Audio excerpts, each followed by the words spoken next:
Have you ever played chess with a hammer of a buck?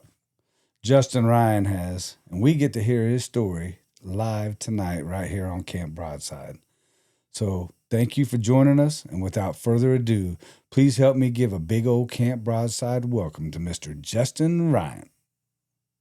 Troy's talking about the 10-point miss. Swears it was close, but it don't sound like it.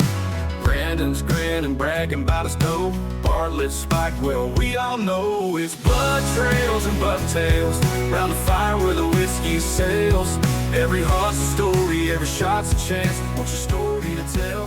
What's your... I'm telling you, that shit was the craziest thing I ever seen. Justin Ryan. How we doing? What's happening? Hey, I got your living name the dream. right. Yeah, you did. You did. Hey, second time's a charm. That's right. Sometimes you got to do a repeat. That's all right. That's all right. Yeah. How you doing, man? Oh, doing well, man. Been busy with work, all the different things in life, but cannot complain, man. Yeah. Everything's been going very well. Have you been able to get out and do any shed hunting or? You know, I made a trip up north to a couple farms I've got permission on. One's a lease, and then I got a couple other permission pieces. And I don't know if I'm just looking in the wrong places or if you know, the farms just don't have what it takes for late season. But man, we put on the miles and just a big old goose Lots egg. of miles and no piles. Yeah. Do you know who Greg Staggs is? Greg Staggs. No. He's very popular in the saddle hunting industry. Okay. He's wrote for some bow hunting magazines and whatnot, and Yep. super knowledgeable guy. He knows a lot, but I'll bring him up just because I've heard him say a few times, he's the world's worst shed hunter. I don't know about that. I might take the cake on that one. I'm pretty sure I got you beat, man. I don't know. I haven't really been out much this year, so I can't even say that I've gotten skunked. I think I've been out one time, and I was doing just a little bit more looking at the property versus shed hunting. I find myself looking ahead instead of down on the ground. Yeah. And you know, I think a lot of it is just the area you're in. I mean, if you've got the food, if you've got the bedding where they're at late Keep 'em season, there. I mean, then you know, chances are you might find some sheds. But if you're walking through a rut farm, you know, a funnel where there's not a whole lot of food around and or bedding, then you know, chances are probably going to be a little bit slimmer. Yeah, so. for sure. But man, I see some of these guys. Guy I had on, Tyler Cooper, a couple of weeks ago. That's a shed hunting son of a gun, man. Really? He's posting pictures. I'm like, oh my goodness, man, that's crazy to me. Yeah, I'd die if I got half of those. You know? A good buddy of mine, Taylor Stansel, I do a ton of different hunting stuff with him and his brother Grant Fordyce, but he was actually going to pull some cameras the other day and just happened upon a nice little shed and, you know, found a matching set and found another matching set. And it just, you know, one of those deals where it just turns into a little gift, like it just a heck of a surprise, I guess. Yeah, for sure. He was telling me, he's like, man, I've never had success like this. And, you know, I feel like sometimes it comes when you're least expecting it. Yeah. So that was pretty cool. But a couple of years ago, we had this pup, and all my dogs love eating antlers. You know, they chew the heck out of them.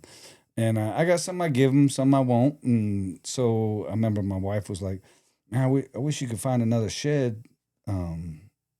Bella wants another antler or whatever. And I'm like, man, I'm horrible at finding sheds. If you know only what I'm knew. saying? Yeah. I'm like, it's not like you can just walk out and find them. Yeah. So a couple of days later, I went and hung a camera.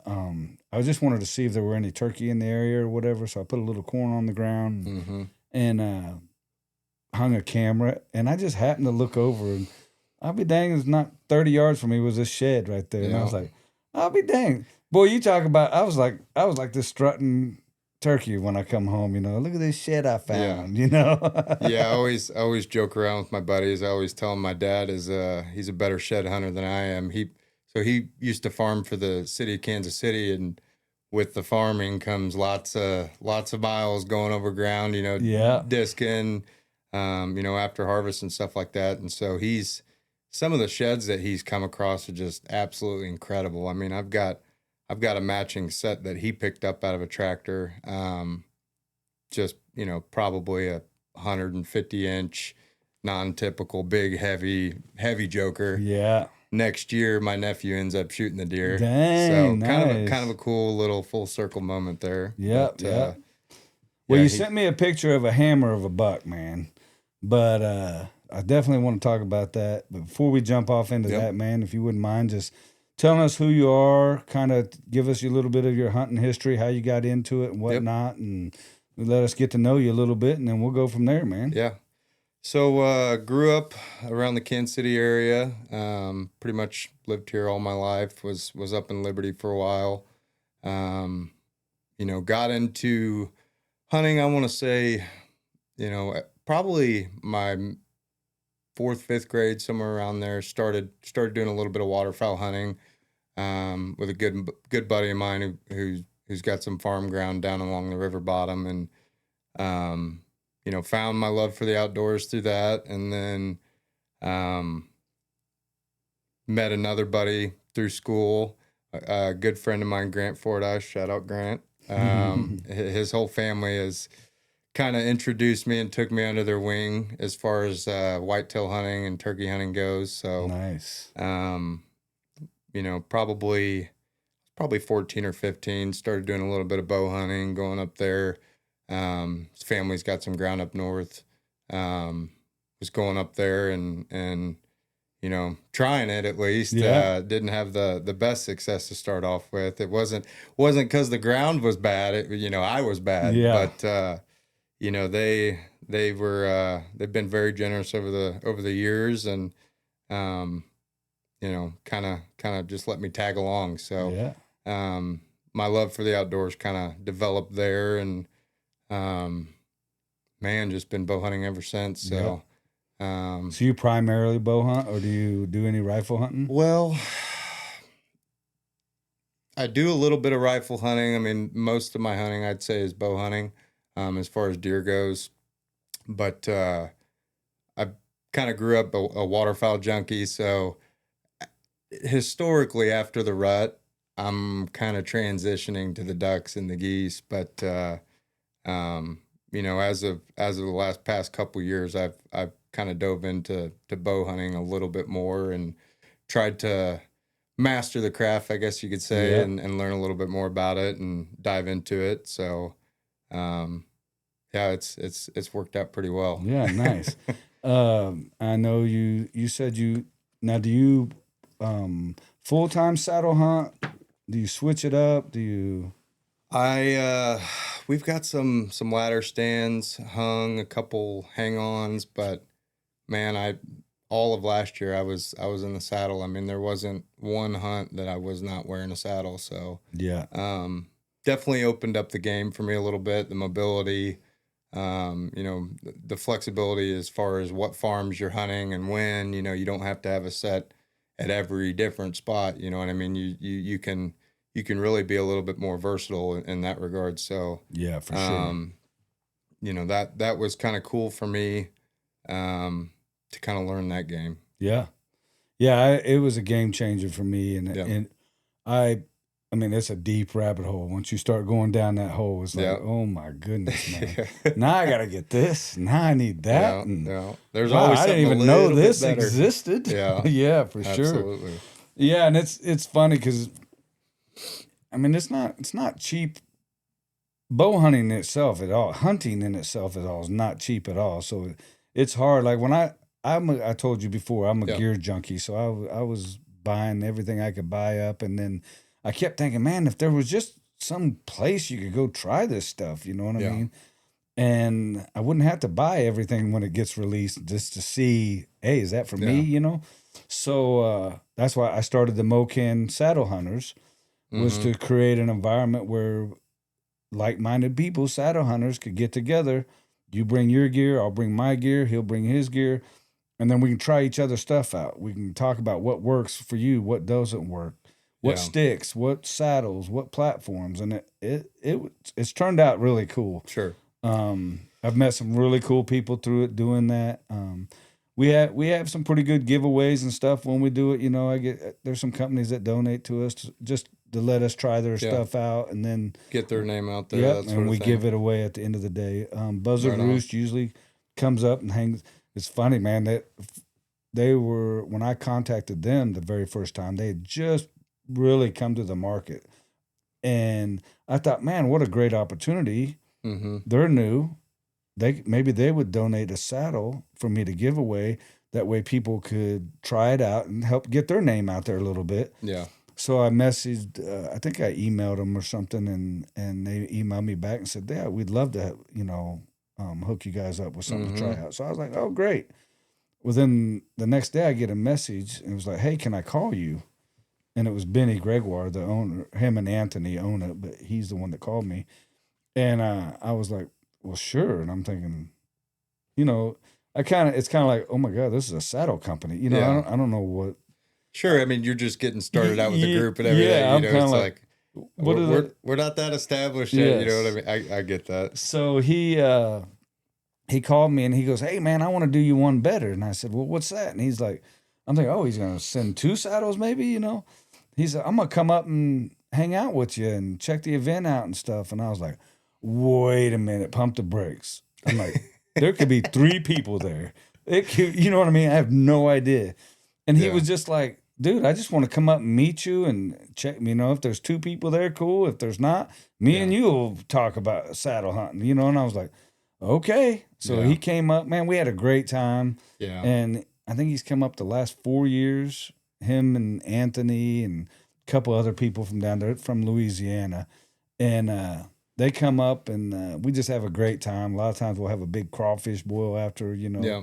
Well, that speaks volumes about them too, Oh, if they're willing to travel that far, not knowing what they're getting and into. just taking it. That's and awesome. I mean, we've had 10 people, we've had 20 people, you know what I mean? So I could probably add a couple to that list. yeah, I'm like, I keep thinking it's gonna grow, you know what I mean? And so I keep doing it just because I enjoy it. So we're gonna keep rocking it. But right on. I always just thought there needs to be somewhere like that where people that don't know about it can actually try on a saddle and realize what they're getting into before they are expected to dump a bunch of money into this. I wish I would have. Yeah, for sure. Because you would have. You'd probably got, not that your stuff's bad by no means, but there's better options. Some more comfortable options for sure. Stuff that's a little bit lighter. We're trying to change his religion over here. Well, hey, that one that I tried on earlier was pretty comfortable, so we may have to look into that one. I think that was the Buzzard Roost. It was the Buzzard Roost. Yeah, man. So that's cool. What bow are you shooting? I am shooting a Hoyt. I used to have a Vector 32, but now I've got, is it a Venom 33, I think? Yeah. I think that's what it's called.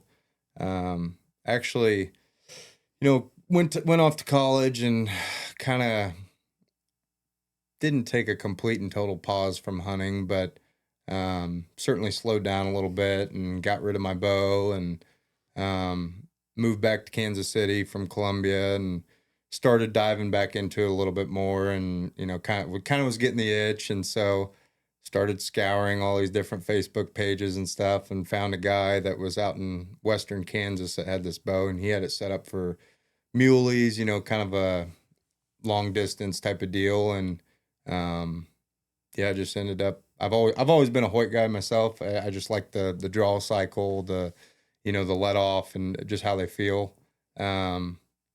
And I've always just shot pretty accurate with them. So went back to the Hoyt and, man, shot it quite a bit past couple years, practicing with it. And, got to the point where I was, comfortable, good distance. And, yeah, man, it's definitely a game changer. You get back into bow hunting, putting the rifle down, it's a more primitive feel and, gets you a little bit closer to the woods, I think. One of the past guests, he had a great word for it. I really liked it.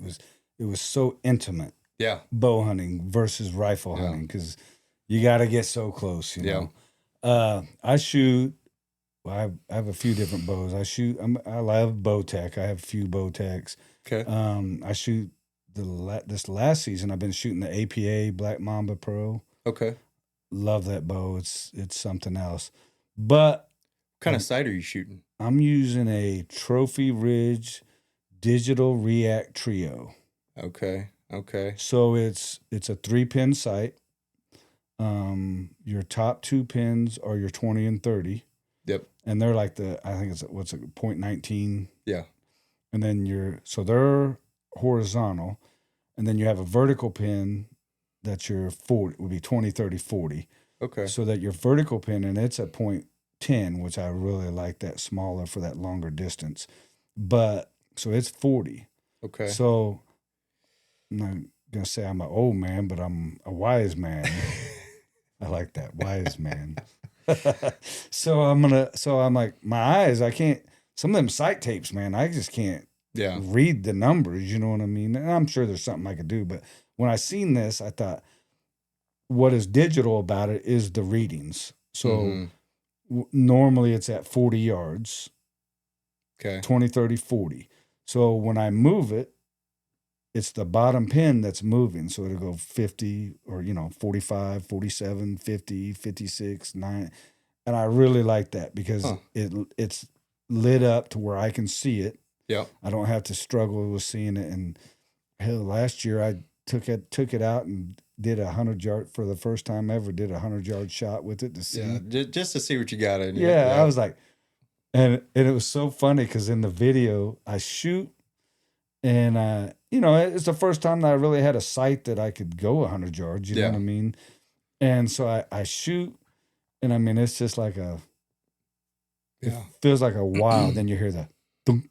Yeah. And I was like, ooh, I hit the target. I'm like, that's cool. So we walk down there, and it's a bit of a journey. I'm filming everything, and I get to it, and I was shooting at a little 1/4-inch orange spot. Yeah. And I missed it by like 1.5 inches.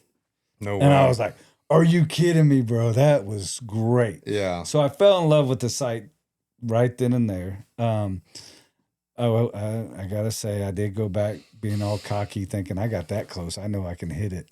And let's see what 120's like. I shot it again, dude. You never heard the thunk. Yeah. I'm like, I never found that arrow. Yeah, been there, done that. Yeah, you want to push to the limit, see what I really like that sight. I liked it. I've liked Trophy Ridge. I like their React stuff. I shot an Easy V. Do you know what that is? No. So an Easy V is it's not a pin sight. It's like a V. Okay. And you look through here, it's open what you're looking at. You know what I'm saying? Mm-hmm. And it does have dots, 20, 30, 40, and it goes off of how fast your bow's shooting. So if your bow's shooting 300 feet per second, you use the 300 feet per second insert. Okay. And all your 20, 30, 40, all that's lined up. I shot that for like 8 years. And then this last year, I thought, you know what? I want to get back into a pin sight. Yeah. Well, actually, my youngest son's in the military in Alaska, and I have dreams of going to Alaska to do a bow hunt. Yeah, and I'm like, awesome? I gotta have a sight. I wasn't comfortable using that Easy V. Yeah. And on any kind of long range stuff, 20, 30, 40, I would use it all day, no problem. After that, I get kind of sketched out. Yeah. And it may be just me. I know people use it, so. Yeah. But that's how I got back into using a pin sight. What pin sight do you use? Well, I started out bow hunting with just, your traditional stationary 5-pin. Can't remember which one it was, but I think I had it set up where it was 20, 30, 40, 50, and then 60. This new bow that I got, it came with a 3-pin that's on a slider. Yeah. I like it so far. Yeah. I really haven't shot it, any crazy distances, anything past 60 yards or 70 yards, but seems to be working pretty well so far. I mean, for me, I like simplicity, especially like, it comes November, you're hunting the funnel. You got a buck that's pushing a doe, you know that you're not going to be able to stop him to save your life. And if you do get the chance to stop him, it's going to be like that. You know what I mean? So I don't want to be messing with all these different adjustments and all that stuff. For me, it's just simplicity is good. I've taken a liking to it. So yeah, it's worked out well. Well, I was saying the bows, I shot APA. A week ago. Mm-hmm. Now I've got a Matthews, I've got a Diamond. I've got Bowtex. I've got APA. I just a week ago ordered a new Hoyt. It'll be my first Hoyt I've ever owned. Hey, you're gonna love it. I promise you. I ordered the AX333. Okay. In the Georgia clay. Oh yeah, I love that color. Yep, that's gonna be gorgeous, dude. Yeah. I've went and shot that bow at least 5 times. Yep. Like, I mean, probably put 20 arrows in it each time I've shot it. Yeah. And finally, I was like, man, I love this bow. It's time. Dude. Yeah. So I ordered one. I got it with the 65 to 75 pound limbs. And it's just I can't. Yeah. So I've already ordered a new sight. I ordered the same Trophy Ridge Digital React Trio. Yep. I got the QAD rest, the integrated rest that comes with it. Yep, that's what I'm rocking as well. Yep. I bought a 12-inch micro hex bee stinger stabilizer. Yep. Which I don't know if I don't know if I'll use that or not, but if I'm going to use one, that'll probably be the one I use. But anyway, I'm so stoked. I'm like a kid at Christmas. I'm just waiting, and I have no idea when it's going to be here. But yeah, I've shot PSE and had some of the newer Matthews. I had a Helium at one point, and it was super nice, man. I mean, don't I'm not knocking them by any means. Really nice bows, fast, quiet, but there's just something about that Hoyt that I've taken a liking to, and I've always shot really well with them. So I'm telling you, when I was first shot it, I didn't know what to expect. And now I've been shooting that APA, which is I always say it's a man bow. You're going to pull it back. And especially compared to like a Bowtech or whatnot, I mean, you pull it back. Yeah. And so I always heard that Hoyt was a kind of a harsher draw cycle as well. And so maybe it's good for me that I shot that APA, because when I pulled it back, I was like, man, this thing, it was like a steady pull, and then all of a sudden you're at the wall. I mean, it was just super smooth, and just it felt the same all the way through, and then it's just you're at the wall and you feel that let off, and I'm like, man, I like this. And I would do tests where I would just stand there and hold it, Yeah. and I'd hold it and I'd hold it and I'd hold it, and I'm like, man, I'm holding this thing steady.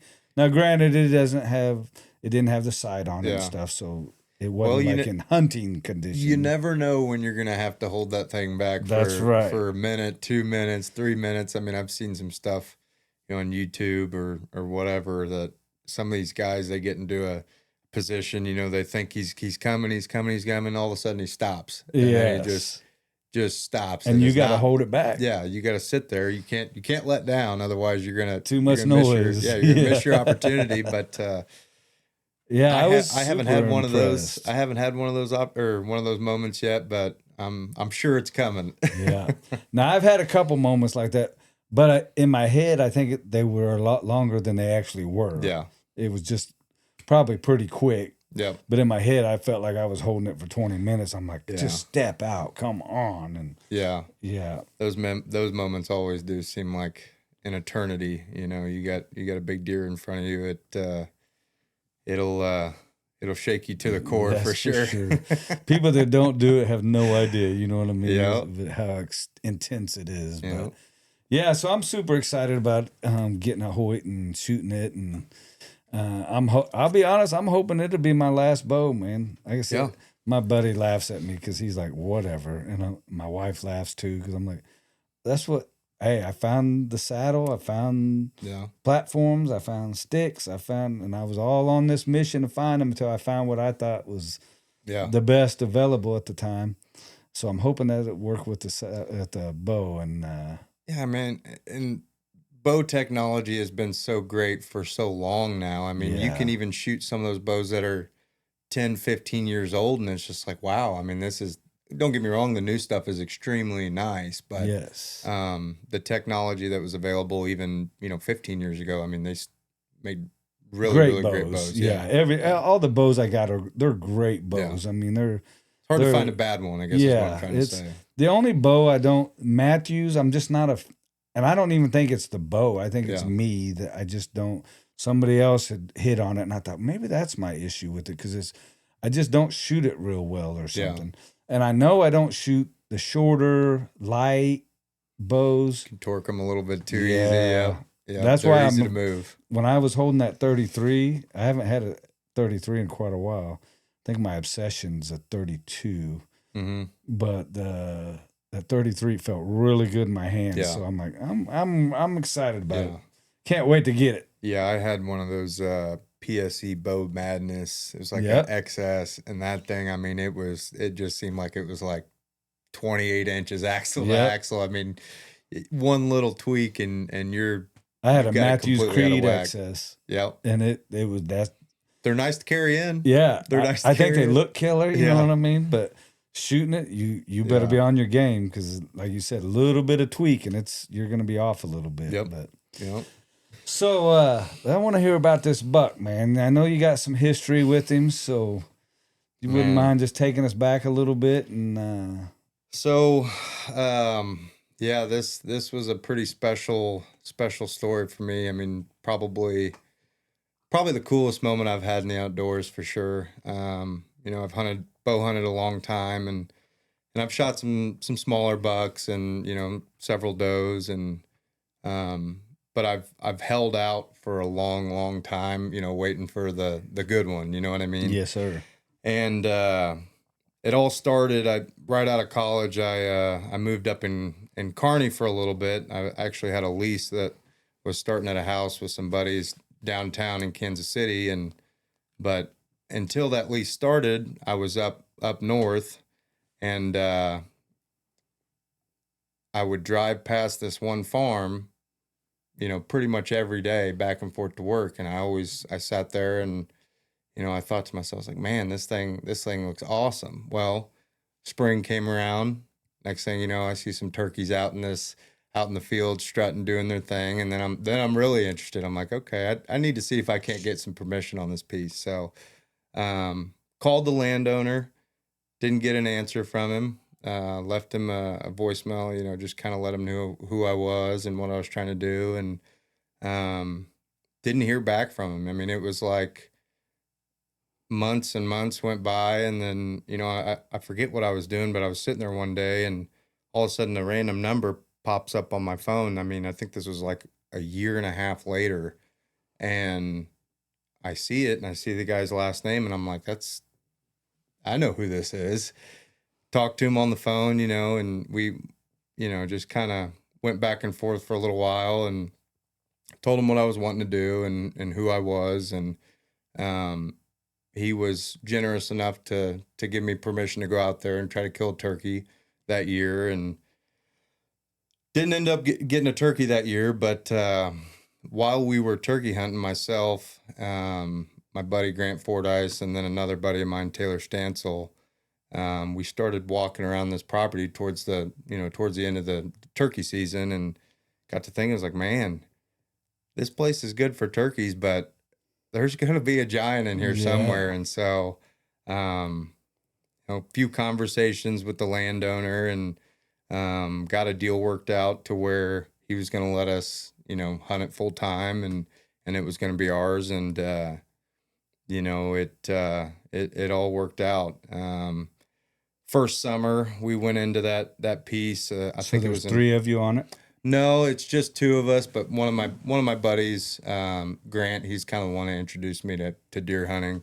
He and I went on it. Taylor had some other stuff that he was hunting, so it wasn't a huge piece. So there's not a lot of room for ton of people, anyways. Gotcha, but, yeah. So went out there, and I think we set out 5 or 6 cameras, and we're walking out, and there's, you know, this one little patch of timber. We're like, you know what, this kind of looks like a decent spot. We might ought to set a camera there and set out our cameras and everything. And lo and behold, I mean, Grant and I work together. We run a little lumber company over in Kansas City, Kansas. And I'm sitting there at my desk in the office, you know, going through some paperwork or whatever. And all I hear is, dude. He comes walking in from the other room and he goes, we got a giant. And I'm getting on the Moultrie app, refreshing. And there he is. He pops up. And I mean, just an absolute giant, man. I mean, How long ago was this? so this was, shoot, this was 2 years ago. So this would have been going into 2023, right? Okay. Or no, going into 2024 season. Okay. And the story kept unfolding. This deer he was there. He was there. He was feeding on that piece, and he was showing up just about every day. I mean, we were probably getting him 4 to 5 days out of the week. That's exciting, isn't it? And it was crazy. We're counting down the days. September 15th. When's it gonna be here? When's it gonna be here? And fast forward, I would say this was probably 2 or 3 days before season. We go out there, get up in a tree. We're scouting from long distance, trying to get our eyes on this thing, and see a couple deer start moving out of the timber, feeding out into the beans. And there he was. I mean, he stepped out, probably still 30 minutes of daylight left, and started feeding through the beans. And I'd never seen a deer of that, caliber and velvet on the hoof on a piece that I can hunt. You know what I mean? It just incredible sight to see. Full velvet, out there doing his thing. He ran around with a couple other bucks, little bachelor group, and was really, really cool to see. Went out there, fast forward, opening day, we thought we had some pretty good sets hung, and we had a couple good plan of attacks, and he was playing chess with us, man, and he was winning. We'd hunt, one evening, and he'd show up the next morning while we were at work, or we'd hunt a morning and he'd show up that evening. And it was just kind of just cat and mouse for the longest time. And, a couple of weeks went past after, September 15th, the opener, and Grant actually was hunting over the beans, in a little set that we had hung, and he actually got to see him after he shed velvet last year. Oh, nice. Got him I think he came out, 100, 120 yards from him, and kind of just worked his way away. I think Grant tried to grunt, tried to get his attention, and it's still early too, so he doesn't have fighting on his mind or anything like that. So you throwing everything you can at him. Anything we can do to get in front of a deer like that. Yeah. And after that, we got him on camera a couple more times. In September, I want to say, and then he just went ghost. The beans started turning yellow, and the deer were no longer really feeding on them. They were starting to transition or starting to go explore to some of their spots where they're going to go rut. Leaves weren't falling quite yet, but the beans were turning, and he just kind of vanished. Yep. Set some more cameras out, moved some stuff around, hunted him pretty hard, and nothing. Fast forward to mid. Are you passing other deer at this point? Well, open. To be honest with you, this farm was loaded up with deer early season, but as the beans started to turn, the deer just moved out. They just pushed out. They weren't there anymore. I mean, so he was pretty much one of those deer, and as soon as he broke away from the bachelor group, I mean, he was one of those deer. You were either going to get skunked or you were going to see him. Yeah. And that's just how it was. Fast forward to October, middle of October, I think we got him on camera, I want to say on the 14th, and it was at night, and he was, working this draw down to this creek bottom, and he had, was just posing for the camera perfect, walked down this little trail we had a camera in front of, and it got us fired up again. And so we started hunting him, again, trying to put a little bit of pressure in there, and trying different sets, trying different things, and he just he went ghost on us again. We never got him on camera the rest of the year. So at that time we had a couple other deer that were on some different farms, different areas, that were good deer that were showing up on a somewhat regular basis. So we kind of transitioned our focus elsewhere. Looking back, probably a little bit crazy. Should have had all of our attention on him, but On him. yeah, but kind of went the rest of the season, playing cat and mouse, and he just won, man. He was gone. Kind of had a relationship with another one of the neighbors that was hunting, and he had him on camera basically middle of October, and then after that, nothing. Yeah. November came around, late October came around, and he was gone. He had transitioned to another piece and was chasing the does, I guess, rutting somewhere else. Don't they say they have like seems like I could be totally off on this, but it seems like I've always heard that they have like a 5 mile radius or something that they kind of. Yeah. So I've heard, anywhere from, 2 miles on the low end. And then I know I follow MSU Deer Lab on Facebook, and they've got trackers on deer, and they say that they've got deer, that have traveled 15 miles or better in the rut, which is just like that's crazy to fathom, but hunted the rest of 2024 and into 2025, the end of the season, with no other encounters, no pictures, nothing. Kind of thought maybe something had happened to him. We weren't sure. We figured at least late season we might get him back on the food, maybe transition back to his core area, and just never happened. So now, how are you and your buddy as far as, because that gets to be like, man, I want to be out there because I want to shoot this deer. Not that you're not, you don't want that the other person doesn't shoot it, but you really want to shoot it. We told each other from the start, as soon as this thing showed up on camera, we're like, regardless of what happens, we're going to be fired up. We're going to be fired up no matter what. Right. Yeah. If I kill him, awesome. If you kill him, that's awesome too. We're going to enjoy it together. Yeah. So, it became like this team effort. Not only Grant, but a bunch of my other buddies too, just bouncing ideas back and forth. Where could he have gone? Where could he have been at this time? Yada, yada. The list goes on and on. He just eluded us in 2024. But that summer, we kind of had a little get together. We're like, man, we have got to put all of our chips in on this deer if we want to kill him. And it's going to have to be one of those deals where we either kill him early on the piece that we had, or we go find some permission elsewhere and figure out where he's rutting. So what I did is I got on Onyx, and I put a 2 mile radius or a mile radius or whatever it was.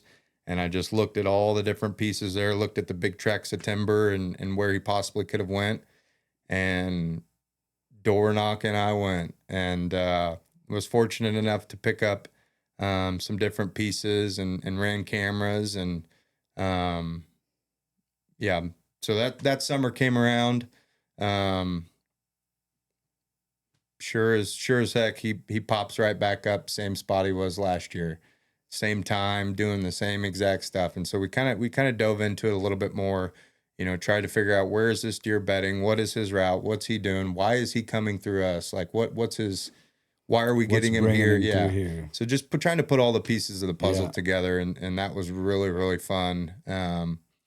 Challenging, frustrating for sure, but pretty cool.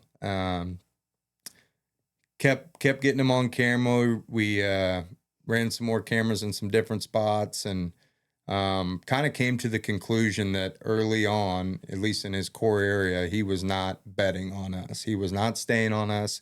He was coming through in the night. He was feeding. And what did you guys have for food on there? So the second year we had standing corn. We had the first year you had beans. Beans the first year, standing corn the second year. I was pretty nervous. I didn't know if, that was going to affect whether or not he would be there or not. But I mean, he was there. He was there, and it was, kind of the same deal as the year before. Every week we were getting him. Every week. I mean, some of the trail camera footage that we got and the pictures that we got, I mean, it's to even get trail camera pics of a deer like that consistently, you know, it was a blessing, man. Yeah. It was very, very fortunate.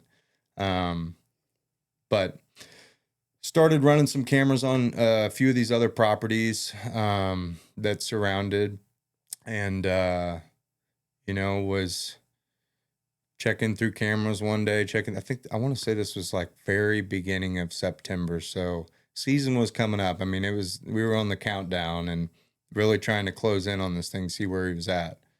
We were still getting him in that core area on that original farm pretty frequently. But he was starting to disappear for, you know, 3-4 days at a time. We wouldn't see him. We're like, man, what in the world is going on? Yeah. So a piece that I had that's probably, I want to say, a half mile, 3/4 of a mile away from there, I started getting one of the other deer that he was running around with in the summertime, started getting him on camera. He was coming through there checking some things out. And I was like, okay.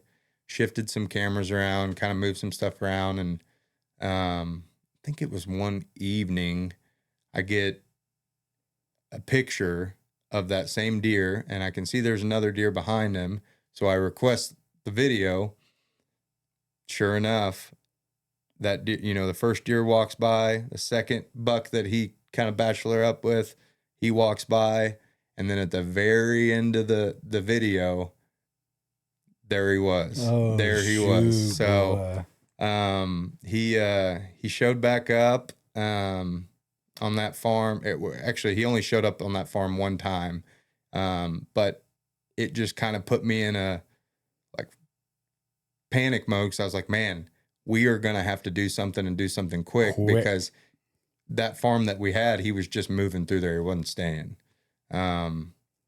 So opening morning comes, we hunted that evening. You know, they say early season, hunt the evening, you know, everybody puts heavy emphasis. Don't go in the morning. You're wasting your time. You're going to bust them out. You know, they're out there feeding in the fields. You're going to bust them out, yada, yada. So I stuck with that. Went out there and hunted a few different sets. Particularly one spot where we had him coming through quite often, either late at night or early in the morning, just hoping that he'd slip up and you know, do something a little bit different. And had my buddy Taylor out there trying to film me killing this thing, and it was brutal, man. I think I hunted like 7 or 8 times at the beginning of the season, and didn't see a single deer. I saw squirrels. So, you know, I start to sit there and think, I was like, man, he's moved on. He's no longer here. At this point, all the corn's still standing. So I'm like, we still got good cover. The food's still here. You know, there's a chance. Pops back up to that same spot that we'd been hunting. We go after him that evening. Nothing. I'm sitting there in the stand refreshing my cameras. Well, about, I want to say 1/4 of a mile away from us on the same farm we're hunting, he daylighted, walked right past one of our sets while we're in the stand. Taylor's sitting there filming me. Is this in the evening? This is in the evening. Gotcha. So, just defeated, man. I'm like sitting there. I'm like, man, this guy, he's got our number. Always a step ahead. You know, he's got our number. He's got us figured out. He knows something that we don't. And it was, you know, started to get a little frustrated. I was like, man, what am I doing wrong here? So then, you know, there were a couple times where I hunted the evening where he was, you know, that same evening, and nothing, just kept getting skunked. I think I saw a coyote one sit, and that was it. So I kind of went back to the drawing board, and I was like, man, you know, corn harvest is not too far off, and once that cover's gone, he's probably going to be gone too. Yeah. Kind of started to, you know, look at all the bits of information that we have and piece it together, and kind of determined that, you know, he was betting on the neighbor. He was coming out. He was feeding through the night on us. And then this little spot that I had that we had cameras running, he would stop back through there on his way to, you know, back to bed in the mornings. Now, had you tried to get permission to where you knew he was bidding? Oh yeah, they wasn't giving it up. The neighbor was just as nice as can be, but said no to me at half dozen times with a smile on his face, and I like I said, super nice guy, was never mean about it or anything like that, but he just didn't want anybody hunting there. And yeah, I mean, I think that's part of the reason why that deer was able to get so big, because he had his little sanctuary, he had his getaway where he wasn't getting messed with, and he knew that. Yeah. So kind of went back to the drawing board, and I developed a plan that I'm gonna go in there in the morning.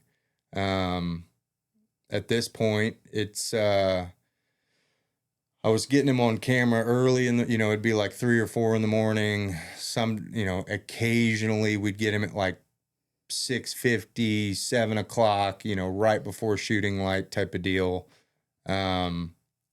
Still holding velvet. It was craziest thing. I still to this day, I don't know why. You're into late October at this point? No, this is we're getting to like probably September 25th, September 26th. So all the rest, we run quite a few cameras. I think we had like north of 30 cameras or something out on various different farms. Every other deer that we had shed their velvet. Yeah. He was the only one, which made it all the more, appealing to go after him. And I told myself, I was like, okay, we're gonna go hunt this deer in the morning. I know that goes against what everybody always says, but we're gonna try it. So made myself a little access path through the standing corn. Kind of took all the little corn husk and bent them down a certain way, and made myself a path just so I could get in there as quiet as possible. Yep. I think it was September 29th. We got him on camera coming through early in the morning. It was like, I want to say it was like right at 7 o'clock. And I was like, Grant, you got to hold down the fort today at work, man. I got to go try it. I got to go try it. So I think it was like forget what day it was, but September 30th, got out there super, super early. I mean, probably way too early, but took my time, like really made sure that I wasn't making a lot of noise. And I want to say, I mean, walking through this standing corn, I probably had a 200-yard walk, maybe 250-yard walk, and it took me like over an hour. Yeah. Because I'm just creeping, step by step, watching every little move. And got into the set probably about an hour before shooting time. So I'm sitting there and I'm feeling good. It's still very dark out, but nothing blew on my way in. I didn't hear anything run off. I remember it vividly. That morning in particular, there was a southeast wind of like 2 miles an hour, so you could hear everything. I mean, you could hear a pin drop. I mean, it was, if you made a noise, he was going to hear you. If he made a noise, I was going to hear him. That's type right. of deal. I'm sitting there. It's it's pitch black out, and I feel like something is over to my right, probably 30, 40 yards. I don't know what it is. I didn't know if it was a deer. I didn't know, coyote, whatever, raccoon. I knew something was over there, and it just felt like they knew that I was there. And so I'm just sitting there as still as I possibly can be. It felt like an eternity. It was probably only 20, 30 minutes or so, but that passes. It starts to get daylight. I didn't see whatever it was. Whatever that was kind of worked its way back out in the corn. Did you hear it move off? Or? I heard, I think so. I mean, it's hard to tell. You got a million things running through your mind in a situation like that. So sitting there, it's starting to get daylight. It's now shooting time. I want to say, just before 7 o'clock, and all of a sudden I hear a limb break. I'm expecting this deer to come over from my right side. I've got all my bow and everything set up to where I can shoot over on the right side, perfect shot, 25-yard shot. I was ready. The night before, or a couple nights before, it's either a night before or a couple nights before, there was a spot to the left of me on this set where there was a trail that kind of ran through this patch of timber. And I told myself, I was like, man, if that deer comes down this trail, I'm going to be screwed because I don't have any shooting lanes whatsoever. So I got in there, took a handsaw, took down a couple little, 4-inch trees just in case I had one little spot. Lo and behold, it's like 7:05, 7:10. I hear a branch crack to my back left, and it was like the most picture perfect scene I could have ever painted. You couldn't have drawn it up any better. Sun is shining through the timber, gleaming right in all his glory. There he stood. I see his rack immediately. He's got the kickers off his G2. He's got all the trash at the base. I mean, I immediately knew exactly what deer it was. He was, at this point, he was probably 60 yards, just kind of licking on a branch, putting his scent on it, made a little scrape, was working his way down this tree or down this trail. And I got to the point where I was like, your heart starts thumping, your legs start shaking. I remember I was like, man, I gotta look away from this deer. I can't look at him anymore. I gotta close my eyes. What an intense moment, huh? Because I'm shaking so dang bad. Even if I do get a shot at him, I'm gonna fly it over his back or underneath him or something. And you can't mess this up. No. So I was like, I gotta get my stuff together here. So I looked away from him. I just remember closing my eyes. I was like, please God. I was like, let me get it together just for 10 seconds here. That's right. He so kind of got my bow off the hanger, while he was turned away, and he starts working his way down this trail. He stops right before the opening that I had cut. I'm like, oh no, don't do anything crazy. He starts walking like he's gonna go kind of the other way.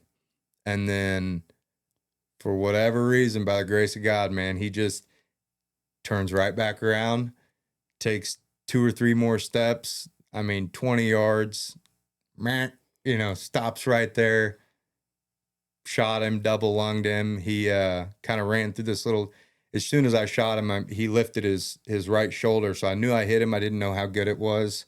A million things run through your mind whenever you got an opportunity to do like that and you actually let one fly. Yeah. So I'm freaking out. I called Grant. He's at the office at work. Exploding inside. I'm dude. shaking. Like I'm just like, I remember I had to hold on to the tree because I'm strapped into my saddle and I thought I was going to fall out. Yeah. He lifts his shoulder up and I know I hit him. I didn't know how good. I was afraid that I might have hit that shoulder bone. But he ran out of this little patch of timber and went out into the standing corn. I heard him kind of barrel out into the corn. He was knocking over stalks and everything. And then I'm sitting there waiting. And then all of a sudden I just hear a crash and I lost it, man. Yes. Absolutely lost it. Started calling everybody and, I'm freaking out. They're freaking out. We're FaceTiming. He's like, did you get him? Grant was at work, right? Grant was at work. Yeah. He walked. Poor Grant. At work. Yeah. He had to walk out of the office and it was a pretty cool moment that we got to share together. I told him, I was like, man, I'm going to give him a little bit of time here. I was like, I'm pretty sure I made a good shot on him, but you can never be too certain.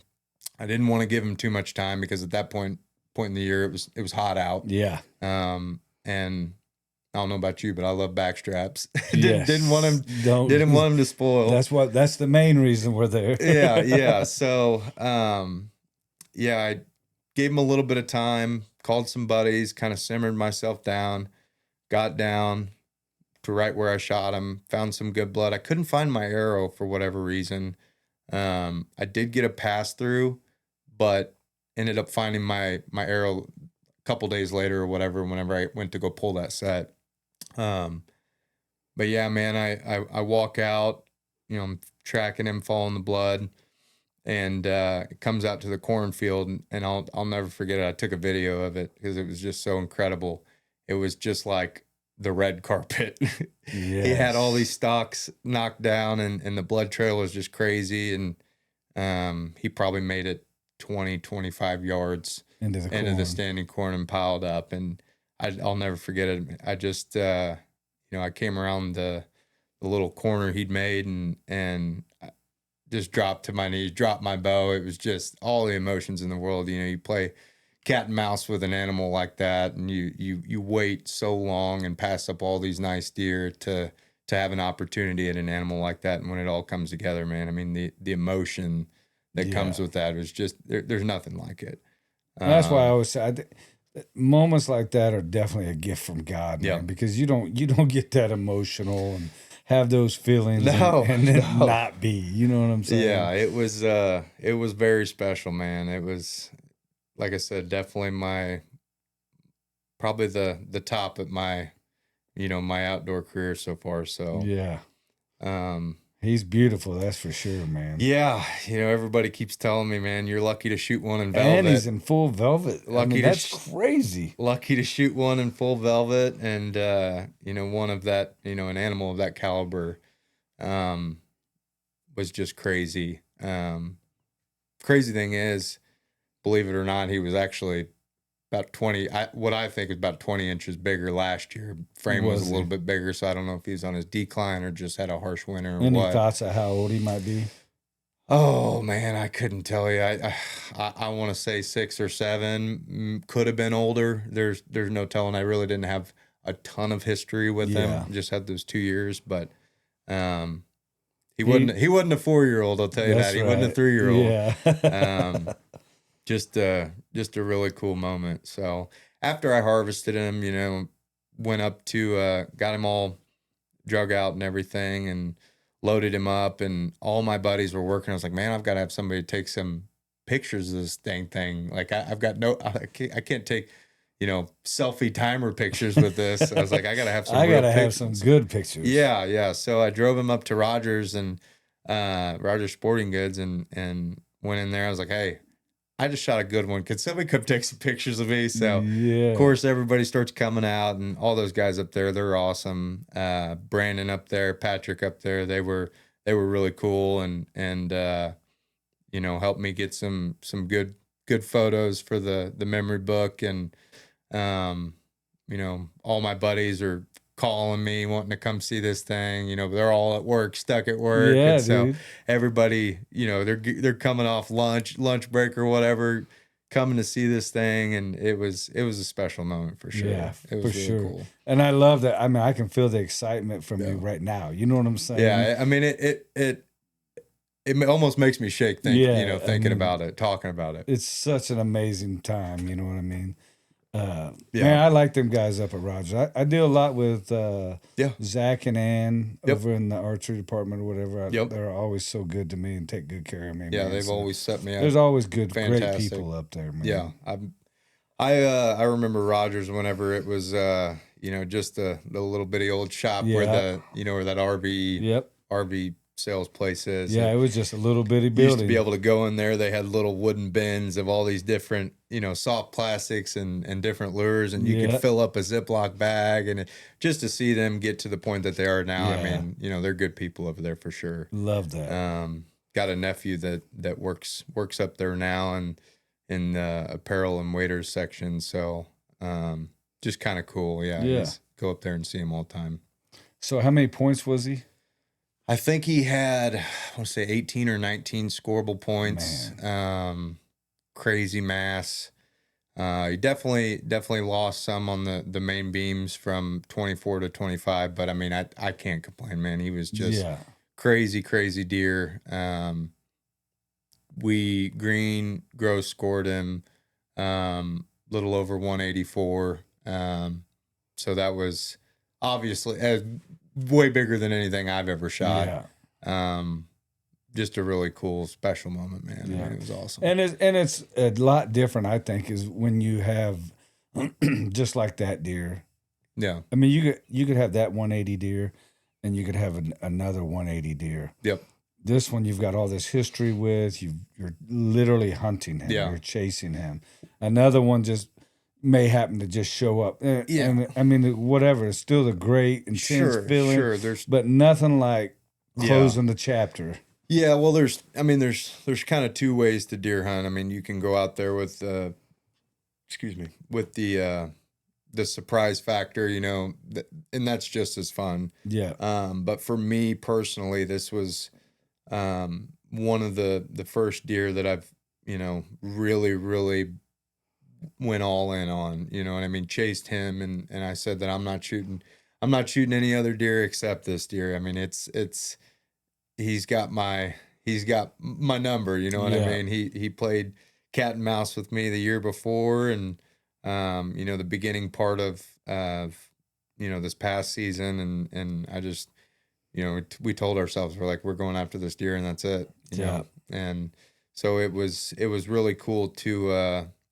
not only harvest him, but bounce ideas and put all the pieces of the puzzle together with all my buddies, you know, trying to figure out, what is this thing doing? You know, why is he doing this? What, you know, why is he coming through here at this time?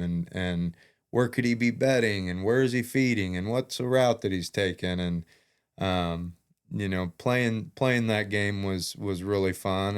And you know, hopefully we'll be able to get to do it again this year. Got some cool prospects. Especially when it ends well for you like that. Like, I think I told you when we was on the phone the other day that I hunted a hammer for 3 years. Yeah. I let a lot of deer go because I was waiting on this buck. Yeah. Had a couple close encounters with him. And then one day I just happened to be scrolling Facebook. Yeah. And all of a sudden the deer, I mean, I literally scrolled it and I seen this deer go by and I'm like, wait a minute, that deer looked kind of familiar. That was wild. And so I went back to it and I'm like, dang, that looks like, I called him Old Gray. Yeah. Said, man, that looks like Old Gray. Let the heartbreak ensue. Oh man. So then I'm like, and it was probably in KC area bow hunters where I seen it. Cause I was like, all right, this is a local group. I'm like, well, who is this guy that's posted this deer? And I looked him up and all of a sudden I'm like, this dude lives in my neighborhood. Yeah. And I'm like, what are the chances? No way. So I messaged him, hey, I think you might have shot my buck. Yeah. And he says, no, I shot my buck. Yep. Yeah. And I was like, man, I said, where do you hunt about at? Well, same area as one of my places I hunt. And I'm like, you're kidding me, dude. I said, I've been hunting that deer for 3 years. And he was like, I've been hunting that deer for 3 years. And anyway, we become friends, you know. And I think I even told you, I said, it was I was disappointed, obviously. I really wanted to shoot that deer. Yeah, absolutely. But it was much nicer knowing that he had been hunting him as well. And it wasn't just, he didn't get hit by a car or just a random encounter. Somebody who appreciates him. Yeah. You know what I mean? Somebody who's put in the work. They had that and time and effort. And well, and to kind of bank off that, there were a couple other guys on surrounding properties that knew about this deer, and I didn't know about it. One in particular, I knew he had pictures of him, but you know, after you shoot a deer like that and it gets kind of floated around on social media, people reach out to you and they're sending me trail camera pictures of him, and you know, it was really cool to see. And we did a little, almost like a little celebration of life, I guess you could say, afterwards, and got together. Grant, his family, his dad, shout out Todd Fordyce, hosted a little barbecue type deal where everybody would bring their mounts. We were shooting bows. We were, you know, having some cold beer and barbecuing, and got to show off the deer, and it was just a really special moment. You know, gave the opportunity for some of those other guys that have been hunting the deer to come and see him and and appreciate him, cool, and we all got to kind of share stories and, you know, their history with them and my history with them, and you legit had a celebration of life. Literally, I mean, and what was really cool too, we took some back straps off of that deer, and we called him Joe. His name was Joe. Got some back straps off of them and seared those things on the grill, and baby. everybody got to enjoy it, and it was just kind of What a a time. full circle moment. It was really cool. So Yeah, that is super cool, man. yeah, very blessed, man. Very fortunate. You definitely sound like a very blessed man with the people you have around you. You know Yep. what I mean? That's super cool. Yep. I mean, it's a lot of fun to chase these things, but whenever you get to share the experience with somebody else, I mean, that's what it's all about. Yep. Whitetail hunting in itself can be kind of a solo sport. A lot of times, you know, you're going out there by yourselves, you know, and you don't get to share that particular moment with somebody, but whenever you're bouncing ideas off of it, you know, you get to share the success portion of it. I mean, it's really special, man. Yeah. It's changed the game for me. I've got a few buddies and we're like that. Yeah. But I have 6 kids. Yeah. And 6 kids and 5 grandkids. Got your hands full. Yeah. They all hunted when they were younger. Yeah. The majority of them hunted when they were younger, here and there. And then as they got older, they were into sports, or they went out on their own, you know, they were working or whatever it may be. Yeah. And they just kind of got away from it, you know. And I understood it because I went through the same thing when I was in high school and whatnot. Hunting was not at my forefront, you know what I'm saying? Sure. So I always hoped they'd come back around. Yeah. And most of them have. But this was the first year that, like, my oldest son, him and my middle son both had, Brandon and Chase, they both had great years. Yeah. My oldest son, he actually shot 5 deer this year. Oh, Had no an kidding. his first full season. Incredible season. Yeah, that's awesome. Opening day, he shot 2 does back to back. He shot a Jeez. doe, and he's like, he messages me and he says, "Hey, I just shot a doe." I don't know why I'm whispering right now. Yeah. But he says, "I just shot a doe."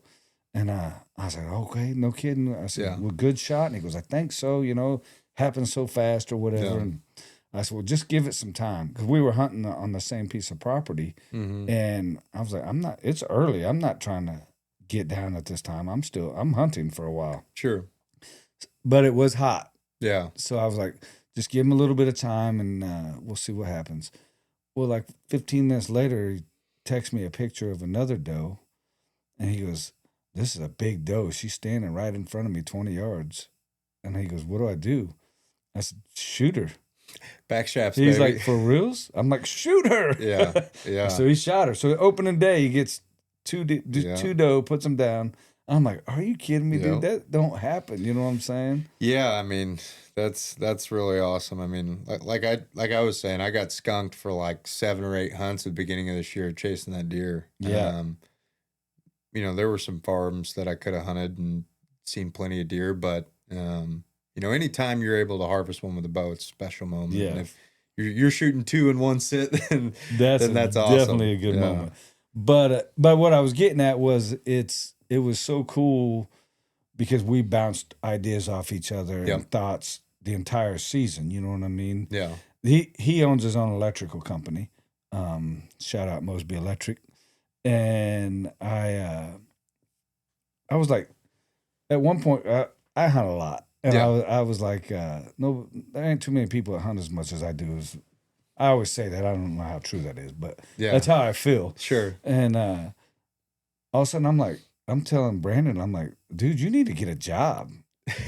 He's hunting every day. Hunting more than you are. Yeah. I'm like, I'm kind of jealous. You know what I mean? Yeah. Every day he's like sending me pictures. He's out on this property or that property. I'm like, "What are you doing, man?" I said, Don't you work?" And he's like, Yeah. "Oh, I got my crews all set up and ready to go." I'm like, "This is crazy. This dude's Hey, hunting his butt off, man. More power to him. I wish I could do that like Yep, that. You know what I'm yep, saying?" But yep. I always give him crap. I'm like, "Man, during hunting season, you gotta get a real job." You know what I'm Yeah. saying? I'm sure he worked his tail off to get there, though. Oh yeah, guaranteed. I just like to Yeah. razz him a little bit because, like I said, I got a little jealous. I'm sure, you know, because Yeah. I hunt all the time, but it was really different. It was really cool just to have that conversations with him throughout Yeah. the season about, you know, he'd get done hunting and like he described, he said, I never had any idea it was such a roller coaster Yeah. of emotion. I'm like, dude, it's full of emotion. You It's- One day is a high, and the next day you could have completely missed a deer, and you're at your lowest. You know what I mean? I mean, it's up and down, up and down. Yeah, and then trying to make the right move all the time. What's right, what's wrong, what should I be doing, what should I not be doing. We put quite a bit of emphasis on trying to hunt the right days, playing the wind right, playing the thermals right, entry, exit type of deal. Really just trying to we didn't want to leave any of the fine details out. Because when you're hunting a deer of that caliber, of that age, they don't get big like that, being stupid. That's right. So, and it definitely takes some strategy, and you got to. Yep. It's like you called it earlier. It's maybe a little luck too, and a lot of luck. A little bit of luck. Yeah. We won't knock that. But. So, did you hunt anymore? I mean, after that? Yeah. So obviously I had to wait until rifle season. I've got some other permission pieces up north that. This one piece in particular is kind of a rut farm. So soon as late October comes around, the deer start cruising through. It's got a couple nice cedar thickets in it that the does like to bed in, and it's between two big old blocks of timber. Those bucks will come in there cruising downwind, scent checking, trying to see if there's a hot doe in the area. So spent a little bit of time up there. And was running cameras. I knew that there were a couple good deer in the area. One in particular is this big old mainframe 8. And lo and behold, my first morning out there, I get an opportunity at him. He's pushing a doe. He busts out of a doe busts out of the timber, busts out of the cedar thicket, and hauling butt down this trail through all this thick stuff, and all of a sudden I see him. I mean, and he's one of those deer, the big old frame on him, wide, tall, heavy. He's got it all going on. I mean, he didn't have a ton of points, but the frame of him was very impressive. I knew immediately that it was him, and I'm not gonna lie to you, I took a shot at him. He stopped for a split second, and he was kind of through a little thicket. He was probably, it really wasn't too far. I kind of knocked myself for not hitting the dang thing, because I had a rifle in my hand, number one, and number two, it wasn't very far. But so you missed him with the rifle. Missed him with the rifle. Okay. He didn't hit him. I went and checked for blood and everything, and like a week went by, and he started showing up on camera again. The more I started to look at him, it was kind of a blessing in disguise, because I think, I don't have a problem with people shooting a 4-year-old deer, but this is one of those pieces that I think if I let him go, you know what I mean? He's got a good chance at making it to the next year. Yeah. So he was still around all the way up until December, and I kind of decided after that moment, I was like, maybe there was a reason why I missed that deer. Yeah. So yeah, we're going to see what he turns into this year if he's still around. We're fortunate enough to get him back on camera. But there's some other good ones up there. Northern Missouri, man. I mean, it's pretty unreal up there if you get around the right ground. That's right. Kind of started hunting up there with the Fordyce family again. They've been super generous to me over the years and allowed me to go on a lot of their stuff, places that they own, places that they've got permission on. And I've kind of started to, get my own stuff up there, and my nephew's got a piece up there that we go and hunt. And so it's been a lot of fun. I'm just kind of bouncing all around, running cameras everywhere, and, playing the game really. So exciting. Yeah. So is there any, you can't think of anything, what happened? Why did you miss? I say he stopped, but it was more of like a slow trot. Looking back, probably wasn't the best shot to take. But it was one of those moments, I had a split second to decide, and I knew what deer it was. From the time I saw him to the time I shot was probably, maybe 5 seconds, 10 seconds tops. So there wasn't a whole lot of time there. And, it just one of those deals, I let one fly and fortunately I didn't wound him or anything. It was a clean miss. And so the real question is, would you take that shot again?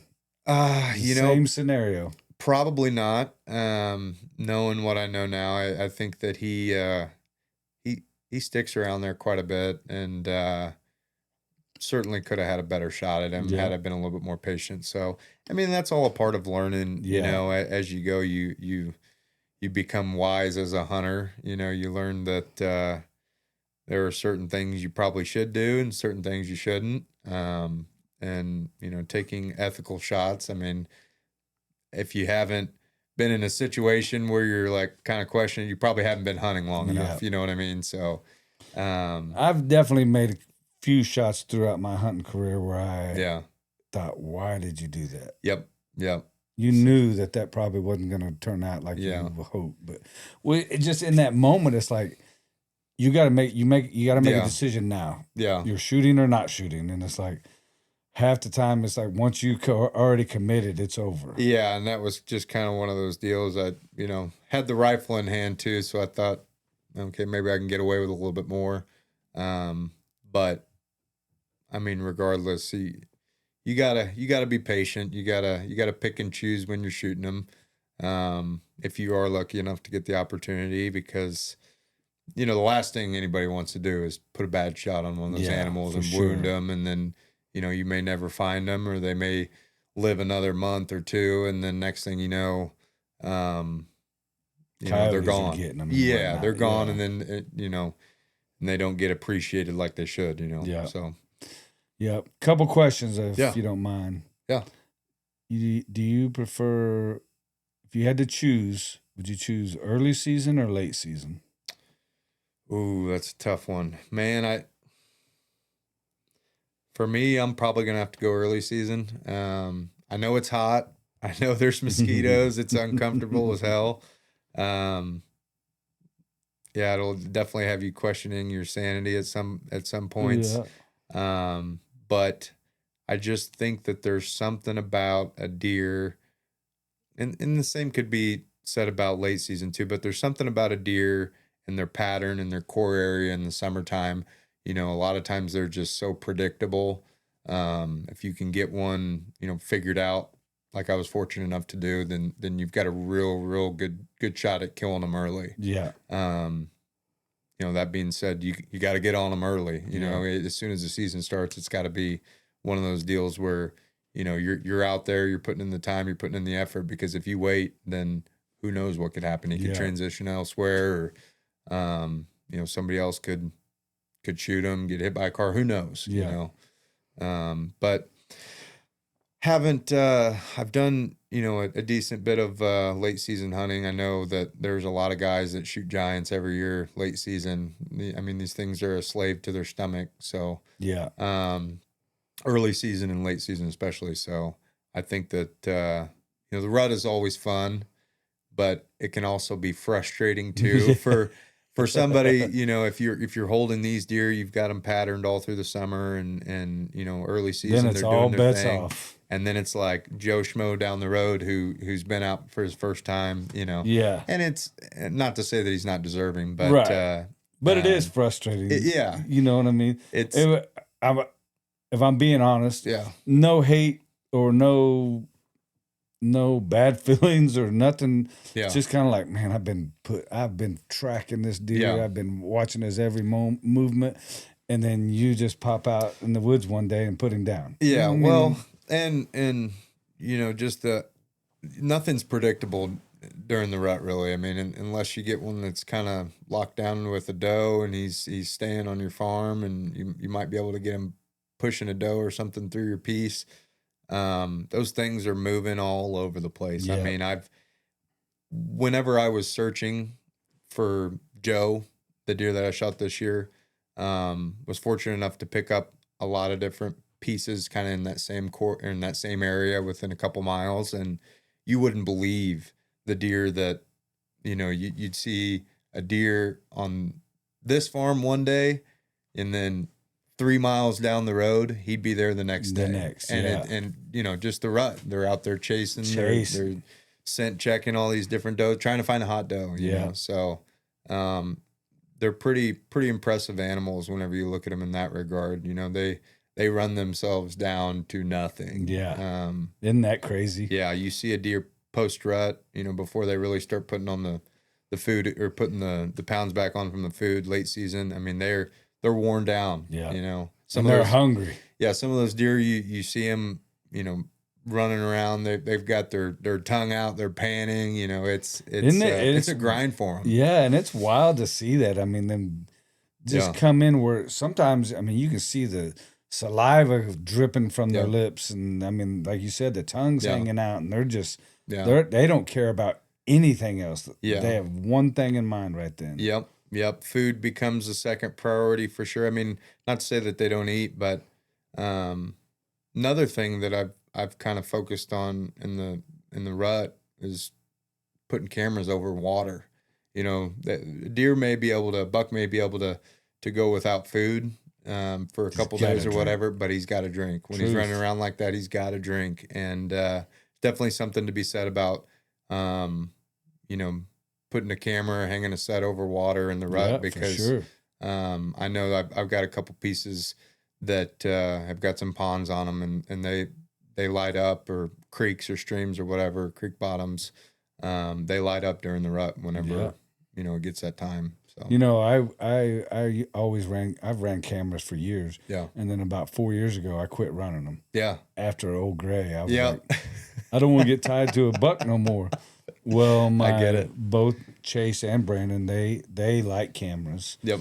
So I'm kind of getting back into where it's exciting to get the pictures coming in. And I'm like, this I remember having these cameras. That was cool to be able to kind of start tracking a deer and getting detailed information on how they're traveling and stuff. Sure. I mean, you can learn a lot. Yeah. You can really learn a lot. I do love the surprise and I don't know what's out here, but I also I like them both. I really like to know what's here. I want to know how they're moving, where they're moving, you know what I mean? Yeah. And then you can get sometimes it's hard to judge on the fly when like you said, if a deer comes in, you don't run cameras, you have no history with this deer.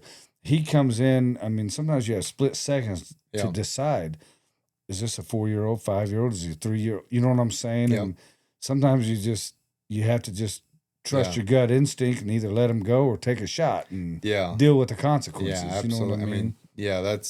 That's a good point. I mean, I've with running all these cameras, the rut comes around and we'll see deer that, we've never seen before. They may be there one day, or one evening. And it's just because there's a hot doe in that area, or they're coming through to check, and they're gone just as quick as they've arrived. So yeah, for sure. That part of the rut can be pretty frustrating. The rut's definitely cool because they're running around like crazy. You never know what you're gonna see. But as far as trying to put a pattern on one, it can drive you nuts. It's so hard during the rut, and then it's like they're running, and then all of a sudden they're gone. Yep. It's like, wait a minute, where's all the deer at? Yeah. I'm not seeing any deer now all of a sudden. Did the rut happen? Did it not happen? Is it past? Is it, you know what I mean? It's like, sometimes it's just so hard, you know what I mean, to try to figure these things out. Yeah, there's a lot of things you got to put together to make it all happen. Certainly special whenever it does come together. Yep. So. Well, my second question was, you kind of touched base on it earlier. Yeah. Would you, if you had to choose, would you choose mornings or evenings? Man, I think that it's going to depend on the time of year for me. I know I killed my deer in the morning, early season, but I would still probably say late season over food. You got a little bit better chance of not bumping the deer out. In the evenings. Get over there over the standing beans or whatever it may be, your food plot, whatever. I think that the evening is probably the better play. Not to say that it can't be done the other way. Right. Kind of the same thing with with late season, I think that the evenings are going to be just a little bit better. Those deer are probably bedded down for the majority of the day. Even in the morning, they're not moving a whole lot. So dang cold. So, however, the rut, you get to like pre-rut, the rut, and post-rut. I love the mornings. I absolutely love the mornings. There's actually another podcast. I forget the guy's name. He does a bunch of drone research. Gosh dang it. Derek, I think is his name. He was on the Southern Outdoorsman, I believe.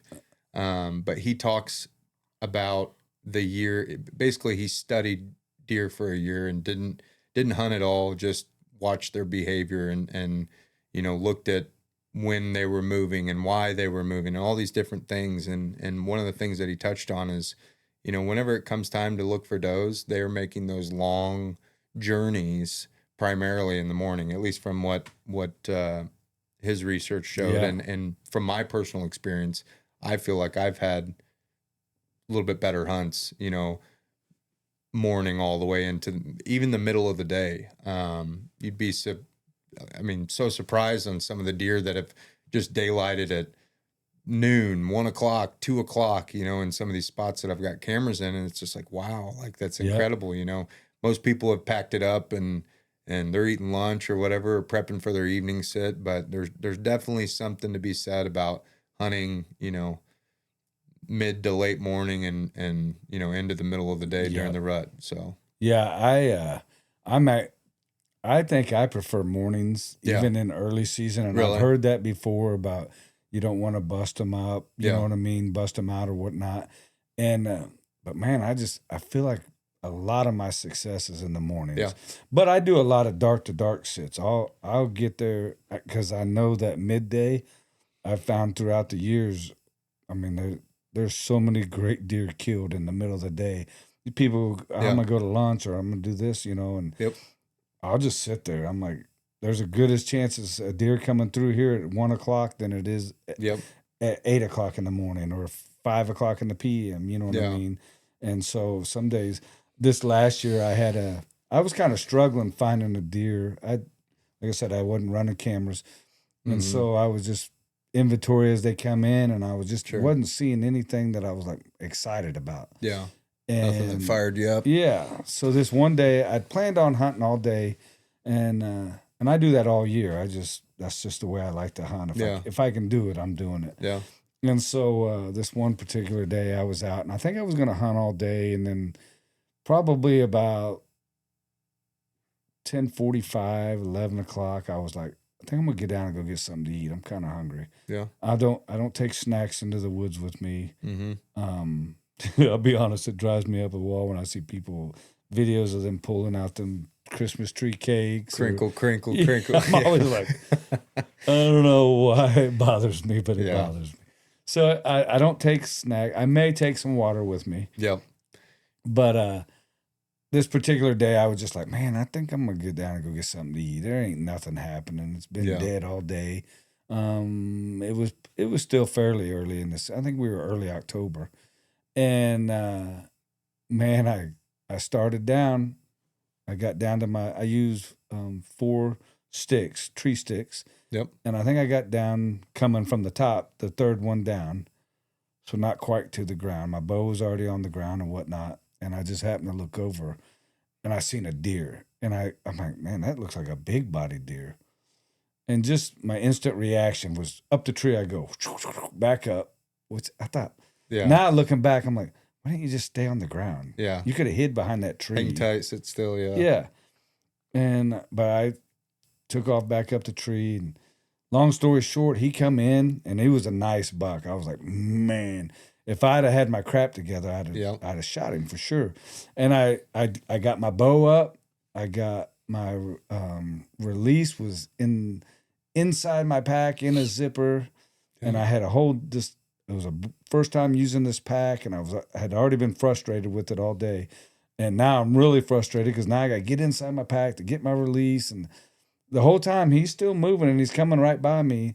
And by the time I get everything together, he's already worked back this way, and he's still probably within 20 yards. Yeah. But there's a bunch of brush and stuff in between us now, so I just had to let him go. Yeah. And I told my son, I was like, gosh darn it, man.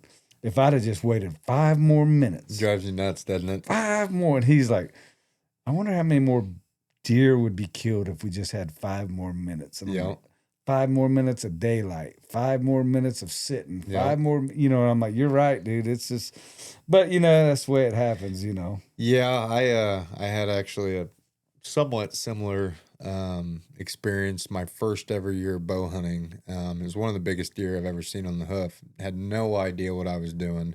Thing had a big old drop tine on him. I mean, just a deer that most people would dream of shooting. Yeah. I had some old crappy compound bow with some Walmart arrows and I think 2 or 3 different broadheads, didn't know what I was doing, wasn't set up, hadn't sighted anything in, just out there to enjoy it. Yeah. And it was definitely a learning experience for me. I saw there was a buck and a doe that were kind of making their way down this hedgerow, and the trail that they were taking, I was not going to have a shot out of my stand. So genius me, I say, I'm going to get down out of this stand. I'm going to go army crawl over here and see if I can't get a shot over at this thing. So I'm getting there. I'm getting close to the point to where I'm like, all right, it's about go time. A legit shot here. All of a sudden, and keep in mind, this is like beginning of November, so it's full blown rut. I hear a doe, or I hear something crash behind me, crash up out of the woods, comes up on the ridge, 15 yards away from the stand I was just sitting in, a doe. She's looking back. She's acting all spooked. All of a sudden, she bolts. Well, there he came right up on the hill. Came up on the hill, stayed broadside. He was perfect broadside, 15-yard shot from the stand. At this point, that deer was probably 50, 60 yards from me. I didn't know any better. Just drew back, wing it, yeah, shot way over his back. I mean, absolute heartbreak. My first year bow hunting, and it was a learning experience. Patience, you've got to be patient. You've got to see it through because you never know what's going to happen. Yeah, can't get antsy. Sure. So it's funny you brought that stuff up though about the Walmart arrows and stuff like that, because I got a buddy and we talk about this. We'll be like, remember when it used to be just you go buy a bow, you go buy a sight, put it on there, whatever, you sight it in, but you just buy whatever arrows your shop has. You buy some broadheads. You don't know nothing about them really. You know what I mean? You don't even know how much the arrow weighs. You don't know how much. I'm like, because now I was like, I know all my arrow weights. I know my broadhead weights. I know how much my fletchings weigh. I shoot them to see which ones I like. Which do I like? A right helical, left helical, max helical. It just comes with all the technology that's available too. I mean, you're able to fine tune the equipment that we have, and it's such a crazy accurate degree. It's it's hard not to pay attention to that stuff because, these opportunities that you get at a mature whitetail or, turkey, whatever you're hunting, elk, whatever it is, when that moment finally, it's there, comes to fruition. You want to have all of your stuff. You want to have all your stuff together, and I'm pretty big on that as well. I like to have all my stuff, dialed in, make sure I'm giving myself the best chance I can. And that's what it all comes. And I'm a fiddler. I like to mess with the stuff. Yeah. Sometimes I do get frustrated where I'll be like, man, I wish I could just go out and hunt and not worry about this stuff. And not that I worry about it, but not focus on some of the stuff like that, But it all, like you said, when that moment happens, you want to know without a doubt you're ready. You know what I mean? So, and social media, it plays a big part in all that. I mean, there's some things I never even knew existed. Oh, I didn't even know people check that out. You know what I mean? But you see it on social media, so that opens up rabbit holes as well. But you've at least I've certainly learned a lot just by scrolling on Facebook or Yeah. Instagram or whatever it may be. There's a lot of guys out there that are way smarter than me. They're a That's lot better killers than me. They know what they're talking about way more than I do. 100%. And so it is kind of cool in that regard to, to learn, pick up different techniques and different ideas from people who are in the industry and other people who are doing the same thing and share the same love. But I do think to a certain extent that people kind of get caught up almost a little bit too much in the, the image of shooting a giant buck. Trust me, I want to shoot a mature whitetail every year if I can. And if he's a giant, then that's great. But, excuse me, sorry. No worries. But, if, it gets to the point to where you're seeing deer and you're passing deer and you're getting frustrated and you're getting mad and cause that Mr. Big's not walking out there. It's like, maybe take a step back and realize why you're out there in the first place. You're out there to enjoy God's creation and soak it all in. And for me, it's always, ever since I was little, it's been such a good getaway. I mean, it's like therapy, you know what I mean? You get to get out there and you get to, just reset, relax, watch the woods come alive, watch them go to bed. It's just a cool thing. It's amazing. Yeah. That's something we could keep talking all night, man. But that's something that really got me with my oldest son. Yeah. Like I said, he hunted a lot this year and whatnot. But when he started talking about the sunrises, the sunsets, things that he's seen throughout the day and started turning into hunts that where he wasn't really getting any opportunity at any deer, but he was taking in God's creation, you know what I mean, and appreciating it. And I just watched that grow on him this year. And by the end of the season, I told him, I said, dude, you became a hunter. I watched you become a hunter because, it's like you said, all of us want to go out and shoot these monster deer. Yeah. We want to, but you got to appreciate why you're there. You know what I mean? Honestly, just seeing the woods come alive, seeing how animals act when they don't know you're in there, you know. Well, and we're very fortunate too as hunters to be able to experience that. There's a lot of people that go their whole lives and they never get introduced to it. They never have the opportunity. It's a special thing for sure. It's been very near and dear to my heart for a long time, and it's also one of those things too. As you get older, I think your mindset kind of shifts. I remember whenever I first started deer hunting, all I wanted to do was go out there and kill a big deer. You know what I mean? And now it's gotten to the point to where, yes, I want to go after a mature whitetail, but at the same time, I'm going to appreciate what's in front of me as well. Yeah. Appreciate those sunrises, appreciate those sunsets, all the little things in between, the animals running around. It's just cool. It's just cool to see, man. It's cool to see. Yeah. So, well, man, I don't want to take up. I don't even know how long we've been on here. Like I said, we could sit here and just keep talking and talking and talking. Yeah. And I appreciate that good vibe. You know what I'm saying? Absolutely, so man. I love that. Pleasure congratulations on a hammer of a buck, man. A buck of a lifetime, even really. Yep.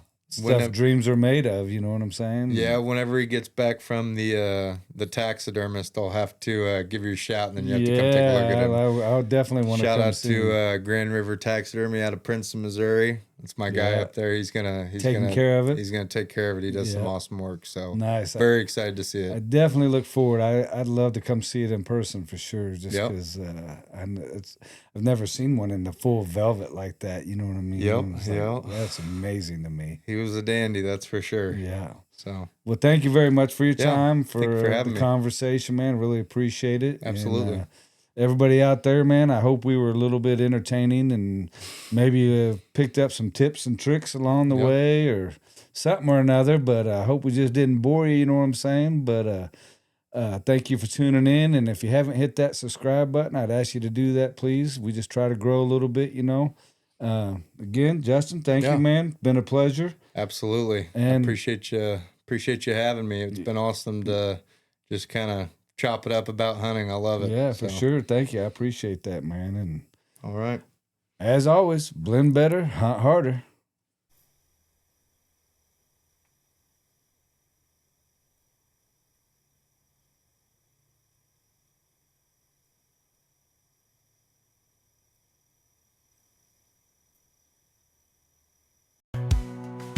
Every season brings us back for more. It's blood trails and bucktails, round the fire where the whiskey sails. Every hunt's a story, every shot's a chance. What's your story to tell?